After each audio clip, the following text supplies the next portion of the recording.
का हो भाऊ, दाबून आणि धनकावून तिंबल्यावर पोळीला नरम चटक किती म्हणते.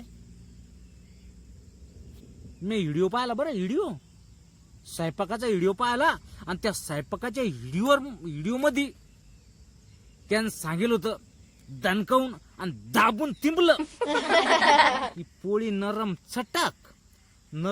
चटक पोळी. एवढं पाहिलं ना भाऊ, आणि लगे मोबाईल बंद करून टाकला, ते व्हिडिओ बंद करून टाकला. म्हणलं दणकावून आणि दाबून तिंबल्यावर नरम चटक पोळी येते. काय करायची, पुढं पाहिलाच नाही व्हिडिओ. आणि दररोज हे दणकावून आणि दाबून तिंबणं सुरू केलं. दररोज दणकावून आणि दाबून तिंबणं सुरू केलं. पण पोळी आहे ना, पोळी काही बराबरी आहे ना. पतलीच होऊ लागली तर जाडच होऊ लागली, म्हणजे कच्चीच राहू राहिली तर करपूनच जाऊ लागली, तुटूनच जाऊ लागली. काय किती तिंबा.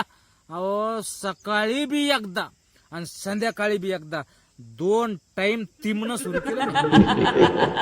काय 2 टाइम तिंबणं सुरू केलं, पण पोळी काही नरम आली नाही. म्हणलं पोळी नरम याय ना काऊन. मग म्हणलं आता डबल आपल्याला व्हिडिओ पाहायला लागतो. मग काय केलं, मोबाईलवर डबल व्हिडिओ पाहायचं ठरवलं. मोबाईल सुरू करून तो व्हिडिओ लावला, त्या स्वयंपाकाचा व्हिडिओ लावला.